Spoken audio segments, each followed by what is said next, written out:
तो हेलो बच्चों, कैसे हैं। उम्मीद करते हैं आप अच्छे होंगे और आपकी पढ़ाई अच्छे से चल रही होगी। मैं विनोद सर आपका ब्राइट फ्यूचर क्लासेस में एक बार फिर से स्वागत करता हूं। तो बच्चों, हमारा सांतत और अवकल नेता चल रहा था, तो इनमें हम 7 पार्ट कर चुके हैं। क्योंकि प्रश्नावली काफी लंबी है तो इसलिए आपको थोड़े थोड़े क्वेश्चन करवा रहे हैं, जिससे आपके क्वेश्चन सब अच्छे से समझ में आ जाए। तो आज हमारा पार्ट 8 है। तो इस पार्ट में हम क्वेश्चन नंबर 20 से उसके आगे के क्वेश्चन को हम सॉल्व करेंगे। तो आज के जो क्वेश्चन हैं वो पहले वाले क्वेश्चन से थोड़े से अलग हैं, क्योंकि अब त्रिकोणमितीय फलन जो होते हैं उनको हमको सतत दिखाना है। तो ऐसे क्वेश्चन को हम आज की क्लास में कई तरीके से सतत चेक करने का तरीका आपको हम बताएंगे। तो आप लोग क्लास में अंत तक बने रहिए। आज आप कई नए रूल सीखेंगे जो पिछले क्लासेस में नहीं आपको बताए हैं, इन क्लास में आपको हम बताएंगे। तो आइए हम क्लास को स्टार्ट करते हैं। तो देखिए क्वेश्चन नंबर आपका 21 यहाँ पे। तो 21 से यहाँ पे हम सॉल्व करेंगे। तो इस फंक्शन को आप देखिए, पहला आपका है sin x plus cos x, दूसरा है sin x minus cos x, तीसरा है sin x into cos x. तो 3 अलग अलग फंक्शन हैं। यहाँ पे कोई पॉइंट नहीं दिया है, कोई भी पॉइंट यहाँ पे नहीं दिया हुआ है। तो आपको सभी पॉइंट्स पे क्या करना है, कंटिन्यूअस चेक करना है, कंटिन्यूटी चेक करना है। तो देखिए इन क्वेश्चन को हम सबसे पहले कैसे प्रूव कर सकते हैं कि कोई पॉइंट हम ले लें अपने मन से और उस पॉइंट पे इसको हम क्या कर दें, सतत प्रूव कर दें। एक तरीका तो आपका ये हो गया। दूसरे तरीके से हम ये कह सकते हैं, ये जो sin x और cos x है इसका ग्राफ खींच दें, ग्राफ बना के और हम बता दें कि ये फलन सतत है कि नहीं है। तो आज की क्लास में आपको हम ग्राफ की मदद से भी सततता चेक करने के लिए बताएंगे। तो आइए सबसे पहले जो इसका तरीका चल रहा था पिछले क्लासेस में उससे करते हैं, उसके बाद हम ग्राफ की मदद से भी इसको हम सॉल्व करेंगे। और एक और तरीके से आप कह सकते हो कि जो त्रिकोणमितीय फलन होते हैं वो भी आपके क्या होते हैं, सतत होते हैं। तो आप डेफिनेशन की मदद से भी इसको सतत बता सकते हैं। तो आइए यहाँ पे हम देखते हैं पहला क्वेश्चन। तो पहला क्वेश्चन है आपका है fx is equal to sine x plus cos x. अब आप ध्यान से इस फंक्शन को देखिए, ये 2 फंक्शन है। तो अगर हम दो फंक्शन पे सततता चेक करेंगे तो क्वेश्चन बहुत लंबा हो जाएगा।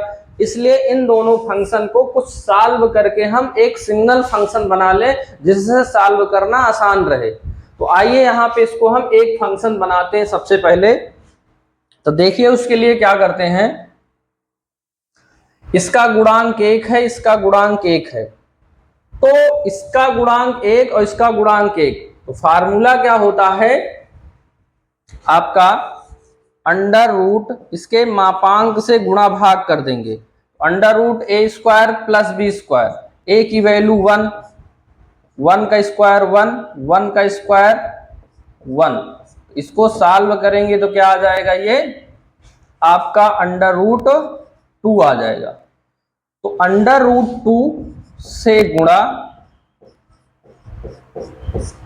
योम भाग करने पर, इसी से गुणा और इसी से हम क्या कर देते हैं, भाग कर देते हैं। तो चलिए इस फंक्शन में हम कर देते हैं गुणा भाग। तो रूट 2 बाहर हो गया। अब यहां ब्रैकेट यूज करेंगे, तो ब्रैकेट यूज करेंगे तो इसमें भी वही उसी का भाग होगा और इसमें भी उसी का भाग होगा। ये भाग कर दिए और इसमें भी हम क्या कर दिए, भाग कर दिए।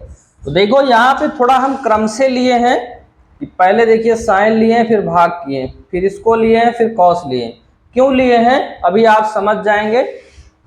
क्रम से लेने पे हमको यहाँ पे एक फार्मूला मिल जाता है। तो आइए इसका हम फार्मूला बना लेते हैं। ये हो जाएगा साइन एक्स और 1/√2 आप देखेंगे तो ये साइन π/4 की वैल्यू है। तो इसके और cos π/4 की भी यही वैल्यू होती है। यहाँ पे हम लिखेंगे cos π/4 और इसको यहाँ पे लिखेंगे sin π/4। और यहाँ पे लिखेंगे cos x। तो अब आप देखेंगे इसको cos लिखने पे और इसको sin लिखने से एक फार्मूला यहाँ पे बन गया। यहाँ sin लिखते, यहाँ cos लिखते तब भी फार्मूला बनता, फिर cos वाला बनता। तो आप कैसे भी करके फार्मूला आप यहाँ बना लीजिए। तो ये हो गया √2 और ये फार्मूला किसका बना, sin a cos b plus cos और sin a। तो यहाँ पे आप क्या करिए, cos को पहले लिखिए, तो sin a cos b plus cos a into sin b। ये आपका होता है sin a प्लस b का फार्मूला। तो sin a plus b, a की वैल्यू कितना है x, b की वैल्यू है π/4। तो ये आप यहां से देख रहे हैं कि जो दो अलग अलग फंक्शन थे, यहाँ पे एक अलग नया फंक्शन बन गया sin x प्लस π/4 और एक अलग फंक्शन बन गया। तो सिर्फ इसी पर आपको क्या करना है, सतत दिखा देना है। तो अब हम मान लेते हैं एक पॉइंट, माना एक पॉइंट हम ले लेते हैं a, वो क्या है, कोई रियल नंबर है। तो x बराबर हम मान लेते हैं a, एक कोई वास्तविक संख्या है। अब हम left hand right hand limit यहाँ पे दोनों पे चेक करेंगे। तो लिखते हैं लेफ्ट हैंड लिमिट। तो लिमिट हो गया s tend to a negative fx। और लेफ्ट हैंड लिमिट में आपको पता है क्या करते हो, जहां पे x है वहां पे हम a माइनस h रखते हैं। a की जगह पे a ही है और जो लिमिट आपकी a है और जब h आ जाएगा तो टेंड टू 0 हो जाएगा वहां पे। तो अब लिमिट जो x थी वो चेंज होके h में हो गई टेंड टू 0। तो लेफ्ट हैंड लिमिट, ये लिमिट हो गई s टेंड टू 0, x की जगह पे रखना है a माइनस h। अब जो फंक्शन है जहां जहां x है वहां वहां आपको रखना है a माइनस h। तो रख दीजिए इसी फंक्शन में। तो limit s tend to 0, bracket लगा देते हैं, उसके बाहर आपका √2 भी है तो यहाँ पे √2 बाहर लिख देते हैं। साइन x की जगह पे क्या रखना है, a माइनस h रखना है, फिर क्या है π/4 है। तो ये ऐसे कुछ हो गया। अब इसे अगर आप देखेंगे तो sine a minus h plus π/4 है। तो चाहे तो लिमिट आप s0 यहाँ रख सकते हैं, लेकिन आपको यहाँ पे रखना नहीं है, यहाँ पे इसको सूत्र से खोल देना है, आपको विस्तार कर देना है। तो देखिए यहाँ पे आपका कितना हो गया, लिमिट s टेंड टू 0 और ये आप देख रहे हैं कि sine a minus h plus π/4 है। इसको क्या करिए, h को अलग कर दीजिए, a और π/4 को एक साथ कर लीजिए। तो ये आपका बन जाएगा साइन और ये हो जाएगा आपका a प्लस π/4 एक ब्रैकेट में और h को आप एक ब्रैकेट में कर लीजिए। तो अब आप इसे देखेंगे तो ये एक फार्मूले की तरह है, साइन a माइनस b। तो साइन a माइनस b का आप यहाँ फार्मूला यूज कर दीजिए। तो limit s tend to 0 negative, ये कितना है साइन a माइनस b का फार्मूला यूज करिए। तो साइन a यानी a plus π/4 into cos b minus क्या होता है, कॉस a की वैल्यू है a plus π/4 into sine b, यानी कि साइन क्या हो गया, h यहाँ पे हो गया। तो अब यहाँ पे क्या कुछ सॉल्व हो सकता है, तो आगे तो कुछ सॉल्व होगा नहीं यहाँ पे, तो हम क्या करेंगे, यहीं पे लिमिट की वैल्यू रख देते हैं। तो लिमिट की वैल्यू आप रख लीजिए, तो क्या हो जाएगा साइन। तो यहाँ पे जो आपका है √2 यहाँ पे छूटा हुआ है, इसको यहाँ पे हम लिख लेते हैं, यहाँ भी √2 आपका है। तो ये बात आप ध्यान रखिएगा। तो बाहर हम √, यहाँ पे लिख लेंगे, तो ये √2। तो ये आपका कितना हो जाएगा, साइन a प्लस π/4 और यहाँ रखेंगे लिमिट तो हो जाएगा cos 0, ये हो जाएगा cos a प्लस π/4, ये हो गया। यहां रख दीजिए तो क्या हो जाएगा, साइन 0, ब्रैकेट बंद हो गया। ये √2 cos 0 की वैल्यू कितना हो जाएगी, 1 हो जाएगी। तो रख लीजिए, तो साइन a प्लस π/4 और इसकी वैल्यू 1, ये हो गया cos a प्लस π/4, साइन 0 की वैल्यू हो गई 0। ये आया √2 और ये आया साइन a प्लस π/4, यहाँ पे आ गया। और ये 0 से गुणा किए तो पूरा पूरा क्या आ गया आपका, पूरा पूरा 0 ही हो गया। तो यहां से लेफ्ट हैंड लिमिट जो आपकी निकली √2 साइन a प्लस π/4, ये निकल आई आपकी लेफ्ट हैंड लिमिट। अब हम राइट हैंड लिमिट यहां पे निकालेंगे, तो आप लोग नोट कर लीजिए। तो चलिए अब हम राइट हैंड लिमिट निकालते हैं। तो राइट हैंड लिमिट थोड़ा बड़ा क्वेश्चन है, तो आप लोग ध्यान से इसको समझिएगा।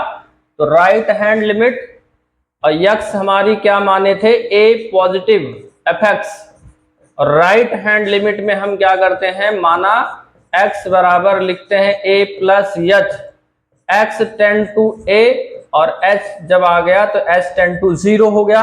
अब आप इसी में रख लीजिए, तो लेफ्ट हैंड और right hand limit is equal to limit h tends to 0 positive, x की जगह पे क्या हो गया, a प्लस h हो गया। यही आपको क्या करना है, अब यही हमको फंक्शन में रखना है। जो नया फंक्शन हमारा बना हुआ है ये वाला √2 साइन x प्लस π/4 में हमको रखना है। तो चलिए इसी में रख देते हैं। √2 तो बाहर है, फिर क्या है साइन x की वैल्यू क्या रखना है आपको, a प्लस h, तो साइन की वैल्यू a प्लस h रखना है। उसके बाद क्या है π/4, तो यहां रख दीजिए π/4। तो कुछ इस तरह से आपका ये फंक्शन बन गया। अब हम क्या करेंगे, जैसे पीछे लेफ्ट हैंड लिमिट हम निकाल रहे थे उसी तरह से आप लोग यहाँ पे करेंगे। तो अब क्या करिए कि a प्लस π/4 एक ब्रैकेट में कर लीजिए और h को आप कर लीजिए एक अलग ब्रैकेट में। इस तरह से मसला ब्रैकेट यूज कर दीजिए। तो अब किस तरह से बन गया, ये साइन a प्लस b की तरह बन गया। और साइन a प्लस की वैल्यू यहाँ पे साइन a प्लस b की तरह बन गया। a की वैल्यू a प्लस π/4 और b की वैल्यू क्या है, h है। तो अब यहां रख लीजिए, तो limit s tend to 0 positive √2 sine a plus b का फार्मूला लगा दीजिए यहाँ पे। तो साइन a प्लस b का क्या हो जाएगा, sine a into cos b plus cos a, और फिर क्या हो जाएगा साइन b यानी कि साइन h हो जाएगा। तो limit s tend to 0 positive √2 हो जाएगा। और यहाँ पे अब देखिए, यहाँ पे लिमिट क्योंकि सॉल्व आगे होगा नहीं, तो आप लिमिट सीधा सीधा यहाँ रख दीजिए। तो बाहर √2 हो गया, ये हो गया साइन a प्लस π/4 हो गया। h की वैल्यू रखेंगे 0, cos a प्लस π/4, और यहाँ भी h की वैल्यू रखेंगे 0। अब देखिए इसको सॉल्व कर लीजिए यहाँ पे। तो right hand limit is equal to √2 है, ये तो ऐसे ही रहेगा आपका साइन a प्लस π/4, और cos 0 की वैल्यू 1 होती है, यहां पे आप 1 रख दीजिए। फिर प्लस है cos a प्लस π/4 है, फिर साइन 0 की वैल्यू कितना होती है, 0। इसी को गुणा कर लीजिए, तो ये 0 से गुणा होगा तो पूरा 0 हो जाएगा। तो आपका यही इतना बचेगा, यानी कि साइन a प्लस π/4 ही आपका बचेगा। तो इसको आप थोड़ा ऐसे लिख लीजिए, √2 साइन a प्लस π/4 बनेगा। ये आया right hand right hand limit ये आ गई। तो left hand limit, right hand limit दोनों आ गई। अब हमको क्या करना है, x is equal to a पर फलन का मान निकालना है। तो अब आपको फलन का मान निकालना है, तो फलन का मान कैसे निकलेगा, जहां जहां x है वहां वहां आपको क्या करना है, a रखना है। तो आप यहां पे a रख दीजिए। तो फंक्शन की वैल्यू आप निकाल लीजिए। तो क्या है यहाँ पे, F A is equal to, देखिए यहां क्या था, यहीं पे आपको रखना है। तो क्या हो जाएगा, √2 साइन, और क्या था, x plus pi by 4। x की वैल्यू a है, a प्लस पाई बाई 4। तो आप देख सकते हैं कि फंक्शन की वैल्यू भी वही आई। तो हम क्या लिख सकते हैं, चूंकि left hand limit is equal to right hand limit is equal to F A, यानी फंक्शन की वैल्यू तीनों क्या आ गई, इक्वल आ गई। तो हम कह सकते हैं यहाँ पे कि x इज इक्वल टू ए, तो हमको दिया नहीं है, तो हम लिखेंगे कि प्रत्येक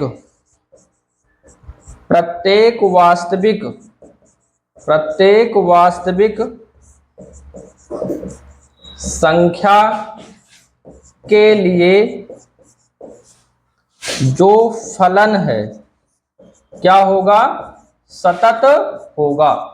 तो इस तरह से इस क्वेश्चन को आप लोग सॉल्व करेंगे। काफी बड़ा क्वेश्चन है, लेकिन आप समझेंगे तो आपके समझ में जरूर आएगा। तो आप लोग इसको नोट कर लीजिए। तो ये आपका जो क्वेश्चन है इसको सॉल्व कर दिए। अगर आप सॉल्व करना चाहते हैं तो ये भी सेम इसी तरह से होगा, क्योंकि इसमें प्लस है, इसमें माइनस है, बाकी कोई अंतर नहीं है। ये वाला फंक्शन देखिए, जो sine x into cos x है, तो sine x into cos x है। तो चलिए इसको हम बताते हैं आपको किस तरह से आपको करना है, सी वाला। तो देखिए सी, तो ये है साइन एक्स, एफ एक्स बराबर आपका है sine x into cos x. तो इसमें भी दो फंक्शन हैं, तो दो फंक्शन हैं, तो यहां पे आप क्या कर सकते हो, एक फंक्शन बनाने की कोशिश करिए। और एक फंक्शन बनेगा कैसे, बहुत ही आसान है। ये वाला आपका 2 से गुणा कर दीजिए और 2 से भाग कर दीजिए। तो 2 से गुणा 2 से भाग करने के बाद आपका कैसा बनेगा, 1/2, और ये बन जाएगा sin 2x। ये एक अकेला फंक्शन बन गया। और जब अकेला फंक्शन बन गया तो किसी एक पॉइंट को लेकर आपको क्या कर देना है, इसको सतत दिखा देना है। तो आइए हम क्या करते हैं, मान लेते हैं, माना x इज इक्वल टू ए कोई क्या है, रियल नंबर है। तो अब हम लेफ्ट हैंड लिमिट इस पर निकाल लेते हैं। तो limit x tends to a negative fx। अब आपको पता ही है कि लेफ्ट हैंड लिमिट के लिए हम क्या लिखते हैं, x बराबर a माइनस h। x आपका a है, ये चेंज हो गया, कितना हो गया, 0 हो गया, रख लीजिए इसी पे। तो limit h tends to 0 negative, और x की जगह पे क्या रखना है, a माइनस h यहाँ पे रख देना है। तो आइए हम इसी फंक्शन पे रख लेते हैं। तो ये limit h tends to 0 negative, बाहर कितना है, 1/2 है, साइन है, फिर यहाँ 2 है, और x की जगह पे a माइनस h करना है। a माइनस क्या हो गया, h यहाँ पे हो गया आपका, ऐसे कर देते हैं। तो अब यहाँ पे आप देखिए कि क्या कुछ ये सॉल्व हो सकता है कि सॉल्व नहीं हो सकता है। तो यहाँ आप क्या करिए, 2 का तो पहले आप गुणा कर सकते हैं, क्योंकि ये यहाँ बाहर आप नहीं निकालेंगे, ये 2 कोण में गुणा है, तो इसका आप गुणा कर दीजिए। तो 0 निगेटिव 1/2, ये कितना हो गया, साइन 2a माइनस 2h हो गया। और ये कैसे दिखने लगा, साइन a माइनस b दिखने लगा। तो साइन a माइनस b का आप यहाँ फार्मूला यूज करिए, ऐसा नहीं कि लिमिट आप रख दीजिए। लिमिट रख देंगे तो आपका आंसर तो आ जाएगा, लेकिन लिमिट तब तक वैल्यू नहीं रखी जाती जब तक पूरा फंक्शन सॉल्व नहीं हो जाता। तो आप रख लीजिए, तो लिमिट s टेंड टू 0 1/2, ये हो गया sine A into cos B minus cos A into क्या हो जाएगा, साइन बी हो जाएगा। अब आगे कुछ सॉल्व नहीं होगा, तो अब आप यहीं पे क्या करिए, वैल्यू रख लीजिए। तो वैल्यू रखेंगे तो लिमिट हट जाता है, क्या बचेगा 1/2 sine 2a into cos 2 into 0 minus cos 2a, और ये हो जाएगा साइन 2 इंटू 0। ये 1/2 हो गया, और ये हो गया साइन 2a, और इसकी वैल्यू कितना, कॉस 0 हो जाएगा, गुणा करोगे, और कॉस 0 की वैल्यू 1 होती है। ये कॉस 2a और ये साइन 0 की वैल्यू 0 हो जाएगी। तो आप यहां देख सकते हैं कि बचेगा क्या, साइन 2a बचेगा, ये तो आपका 0 ही हो जाएगा। तो इसको, यही आपका हो गया। तो लेफ्ट हैंड लिमिट यहां से आपकी जो आई वो कितना आ गई, 1/2 साइन 2a यहां पे आ चुकी है। अब हम इसी तरह क्या निकालते हैं, राइट हैंड लिमिट यहां पे निकाल लेते हैं। तो चलिए, यहां पे जगह नहीं तो आप लोग नोट कर लीजिए। तो देखिए, अब हम निकालेंगे राइट हैंड लिमिट यहां पे। तो राइट हैंड लिमिट यहां पे किस पर निकालेंगे, तो limit h tends to 0, a है आपका a पॉजिटिव fx। तो राइट हैंड लिमिट के लिए आप क्या करेंगे, मान लेंगे, माना x बराबर a plus h, x tends to a है, उसके बाद h में आपकी कितना हो जाएगी, 0 हो जाएगा। अब रख लीजिए इसी में, तो right hand limit is equal to limit h tends to 0, और x की जगह पे आप क्या रखेंगे, a प्लस h रखेंगे फंक्शन में। तो जो हमारा फंक्शन बना हुआ था वो क्या बना था, लिमिट h टेंड टू 0 1/2 था, साइन 2x था, और x की जगह पे आपको रखना है a प्लस h रखना है। ये आपका हो गया। इसी का विस्तार करिए, तो लिमिट h टेंड टू 0 1/2 यहां आ गया, गुणा कर दीजिए तो क्या होगा, 2a प्लस 2h हो गया। अब चलिए साइन a प्लस b का फार्मूला यहां यूज कर दीजिए। क्या हो जाएगा, sine a into cos b plus हो जाएगा cos a into sine b हो जाएगा। ये हो गया। अब आगे कुछ सॉल्व होगा नहीं, तो यहीं पर अब आपको क्या करना है, लिमिट की वैल्यू रख देना है। तो रख लीजिए, 1/2 हो गया साइन 2a, ये आपका हो जाएगा cos 2 इंटू 0 प्लस हो जाएगा cos 2a, ये हो जाएगा साइन 2 इंटू 0। तो राइट हैंड लिमिट देखिए क्या निकली, 1/2 तो बाहर ही है, यहां पे ये तो 0, तो साइन 2a और cos 0 की वैल्यू 1 प्लस cos 2a, और इसकी वैल्यू कितना हो गई, 0।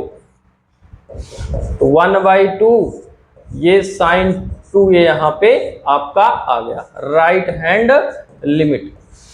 अब निकाल लीजिए, आपको क्या निकालना है, फंक्शन की वैल्यू निकालना है। तो लिख लीजिए x is equal to a पर फलन का मान। तो क्या हो जाएगा, F A is equal to 1/2 sine 2a है, a की जगह पे क्या रखना है, वो 2x है, तो x की जगह पे a रखना है। तो ये फंक्शन की वैल्यू आ गई। चूंकि left hand limit is equal to right hand limit is equal to क्या हो गया, एफ ए, तीनों आ गए बराबर। अब तीनों अगर बराबर आ गए तो आप कह सकते हो कि फलन fx सभी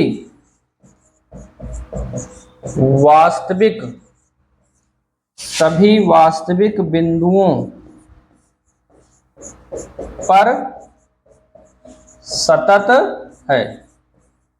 ये आप इस तरह से कोई पॉइंट मानकर इनको आप सतत दिखा सकते हैं। अब बात आती है ग्राफ से कैसे दिखाएंगे, तो हम अगला जो क्वेश्चन है उसको ग्राफ की मदद से आपको सॉल्व करके बताते हैं।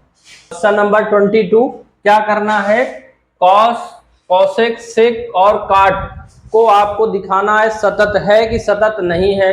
तो आइए जो पहला क्वेश्चन है इसका जो पहला पार्ट है उसको दिखा देते हैं। कॉस एक्स है तो इसको हम ग्राफ की मदद से दिखाएंगे, या तो आप कोई पॉइंट ए मानकर वहां दिखा सकते हैं, लेफ्ट हैंड राइट हैंड और फंक्शन की वैल्यू बराबर करके दिखा सकते हैं, लेकिन यहाँ पे हम क्या करेंगे, ग्राफ की मदद से दिखाएंगे। तो ग्राफ इसका देखिए कैसे बनता है, ये 90 से ऐसे जाता है, फिर ऐसे, फिर इधर ऐसे बढ़ता हुआ जाता है। तो ये देखिए ये आपका 0 है, ये आपका π/2 है, ये पाई है, ये आपका 3π/2 है। इसी तरह इधर आएंगे तो -π/2 और यहाँ पे आपका क्या हो जाएगा, -π हो जाएगा इस तरह से।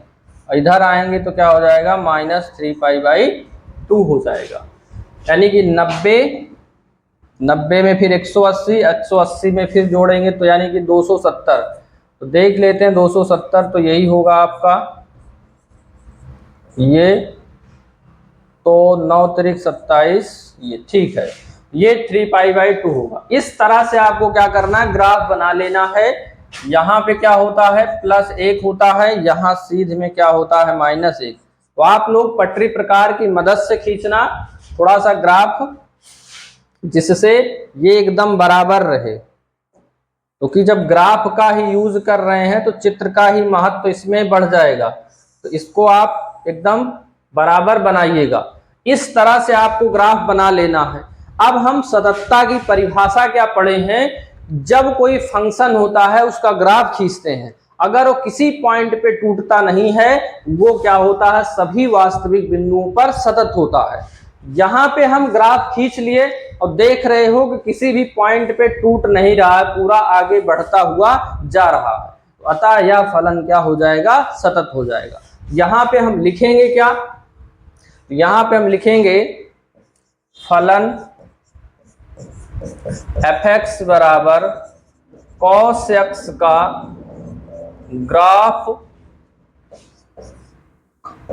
ग्राफ खींचने पर किसी भी बिंदु पर टूटता नहीं है, अतः फलन सभी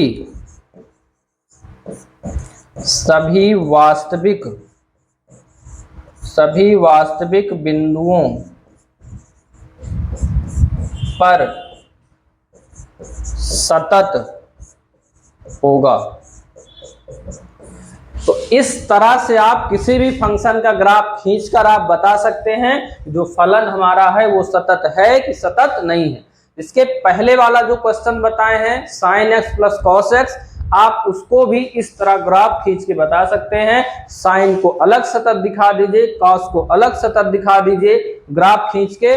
फिर आपको पता ही है दो अलग अलग फंक्शन अगर सतत होते हैं उनका जो योग होता है, उनका जो अंतर होता है, उनका गुणनफल, उनका भागफल, वो आपस में क्या होता है, सतत होता है। तो आप उस क्वेश्चन को भी इस तरह से दिखा सकते हैं। तो आप लोग इसको नोट कर लीजिए।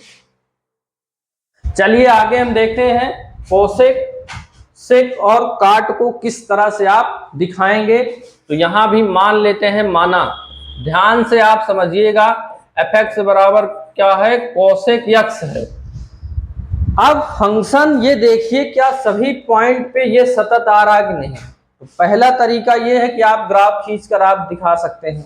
दूसरा तरीका क्या है, देखिए, जो कोसेक x है उसको लिखते हो 1/sin x। तो अगर साइन यक्स 0 हो गया, किसी जिस पॉइंट पे साइन 0 होता है उस पर ये फंक्शन जो होता है अनडिफाइन हो जाएगा, अपरिभाषित हो जाएगा। क्यों? क्योंकि जैसे ही 0 रखेंगे हर में 0 आ जाएगा, और अगर हर में 0 आ जाएगा तो फलन उस पॉइंट पे परिभाषित नहीं होगा, यानी वो सारे पॉइंट क्या होंगे, छूट जाएंगे। वही पॉइंट अगर हम निकाल दें तो बाकी तो त्रिकोणमितीय फलन हर बिंदु पे क्या होता है, सतत होता है। यही इस क्वेश्चन में आपको करना है। तो देखिए हम क्या करेंगे। अब एक बात और समझना है कि साइन किस पॉइंट पे 0 होता है। तो जो साइन n पाई पे हमेशा क्या मान देता है, साइन 0 देता है। कुछ भी आप यहां पे रख सकते हैं, हमेशा क्या देगा, ये 0 ही देगा आपका। तो देखिए हम लिखेंगे कैसे, यहां पे देखिए फलन fx बराबर कॉसेक x, फलन fx बराबर कॉसेक x बिंदु x बराबर n पाई पर। अभी आपको बताए n पाई पर क्या होगा, अपरिभाषित होगा, हो जाएगा। इस पर क्या हो जाएगा, अपरिभाषित हो जाएगा। अतः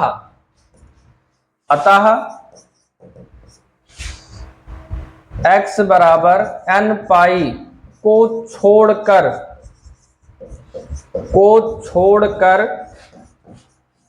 सभी बिंदुओं पर सतत होगा। इस तरह से आपको इस क्वेश्चन को सॉल्व करना है। अगला हमारा जो क्वेश्चन है क्या है, सेक है और काट है। तो चलिए हम सेक और काट को भी देख लेते हैं। fx बराबर क्या है, सेक x है। तो सेक x को आप देखेंगे तो सेक को क्या लिखते हैं, 1/cos।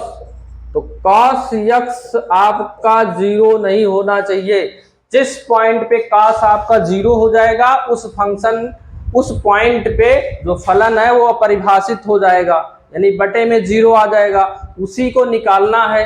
तो कौन सा पॉइंट होता है, 2n+1 π/2। इस पर जो cos होता है वो 0 देता है। तो यही निकालकर बाकी सभी पॉइंट पे क्या होगा, परिभाषित होगा। तो आप लिख दीजिए यहां पे कि फलन fx बराबर सेक x बिंदु x बराबर 2n+1 π/2 पर